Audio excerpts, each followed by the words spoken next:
Welcome to study with Geeta. आज हम पढ़ेंगे पावलोव की लर्निंग थ्योरी। तो लर्निंग थ्योरीज होती हैं वह सीखने के सिद्धांत जिन्हें हम कहते हैं। ये इनके 3 टाइप होते हैं। 3 साइंटिस्ट थे, इन्होंने सीखने के सिद्धांत को दिया। ये सीटेट के लिए मोस्ट इम्पॉर्टेंट क्वेश्चन है और इससे क्वेश्चन ज़रूर ही आता है। ये फिजिकोलॉजिकल थ्योरी है जिनके बारे में हम आज पढ़ेंगे। तो लर्निंग थ्योरी में 3 साइंटिस्ट थे, पावलोव, स्किनर और वेंटूरा। तो पावलोव की थ्योरी जो कि जिसे हम क्लासिकल कंडीशनिंग थ्योरी कहते हैं। क्लासिकल कंडीशनिंग थ्योरी पावलोव की थ्योरी को बोला जाता है। कंडीशनिंग मीन्स होता है कि हमने किसी कंडीशन में अपने दिमाग को ट्रेनिंग दी और दिमाग को ट्रेनिंग देने से हम न्यू बिहेवियर को सीख सकते हैं, इसमें पावलोव ने बताया है। तो पावलोव एक रशियन साइंटिस्ट थे जो कि एक्चुअली में ये फिजिकोलॉजिकल साइंटिस्ट नहीं थे, बल्कि ये डाइजेशन पर काम कर रहे थे। पर इन्होंने जब एक्सपेरिमेंट किया तो फिजिकोलॉजिकल की दुनिया में रिवॉल्यूशन आ गया। इन्होंने सबसे पहला जो एक्सपेरिमेंट किया था वो कुत्ते पर था। वो कुत्ते पर किया और इसे ही इन्होंने क्लासिकल कंडीशनिंग का नाम दिया। तो इनका जो एक्सपेरिमेंट था वो इस टाइप से था। इन्होंने एक कुत्ते को खाना दिया। तो जब भी कुत्ते को खाना दिया जाता था तो उसके मुँह से लार आती थी। पावलोव ने एक्सपेरिमेंट एक कुत्ते पर किया। कुत्ते पर उन्होंने इस प्रकार से एक्सपेरिमेंट किया कि उन्होंने पहले कुत्ते को खाना दिया। खाना देते ही कुत्ते के मुँह से लार निकलती थी। यहाँ पर लार एक नेचुरल रिस्पॉन्स है। फिर सेकंड कंडीशन में उन्होंने घंटी बजाई। घंटी बजाने पर उन्हें कोई भी रिस्पॉन्स नहीं मिला, अर्थात उनको को लार गिरते हुए नहीं मिली। फिर उन्होंने थर्ड कंडीशन में घंटी के साथ उन्होंने खाना दिया। मतलब घंटी जब भी बजती उसके जस्ट बाद क्या आता था, खाना आता था। इससे कुत्ते ने सीखा, यह प्रोसेस बार बार की गई। कुत्ते ने ये सीखा कि घंटी मतलब खाना। यहाँ पे घंटी और खाना दोनों ही स्टिमुलस का काम कर रहे हैं, उद्दीपक का काम कर रहे हैं। मतलब अगर घंटी बजेगी तो खाना आएगा, ये कुत्ता थर्ड कंडीशन में सीख गया था। फिर फोर्थ कंडीशन में उन्होंने केवल घंटी बजाई, खाना नहीं दिया।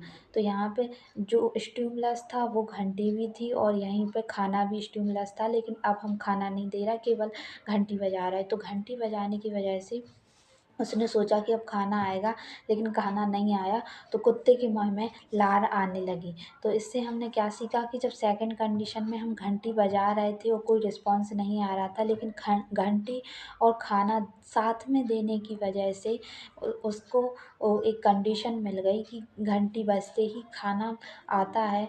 और जब फोर्थ कंडीशन में हमने केवल घंटी बजाई तो खाना नहीं दिया, तो उसके मुँह से लार निकलने लगी। यही होती है क्लासिकल कंडीशनिंग, जिसमें इन्होंने बैल को स्टिमुलस बताया है और रिस्पॉन्स में क्या आई है, लार आई है।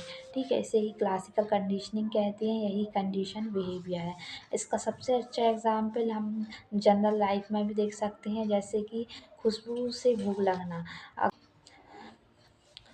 इसका सबसे अच्छा एग्ज़ाम्पल है खुशबू से भूख लगना। जब भी खाना बनता है तो हमें पता है कि खुशबू आ रही है, मतलब अब खाना आएगा, तो हमें भूख लगने लगती है।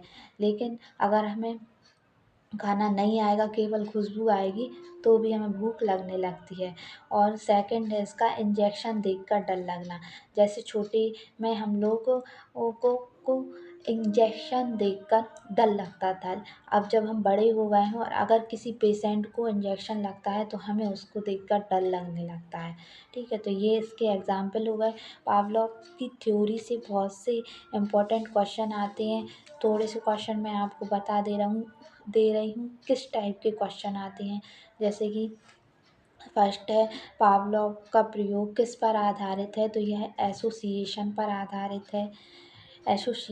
आधारित है।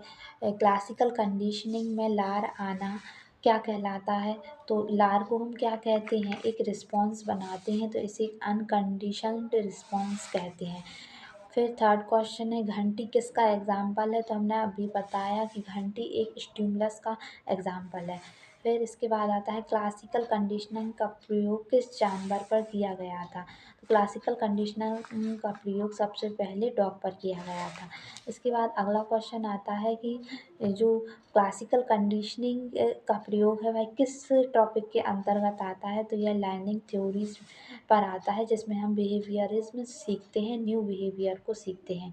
ऐसे ही और थ्योरीज और जो भी टॉपिक हो सीटेट का उसके लिए मुझे बताएं।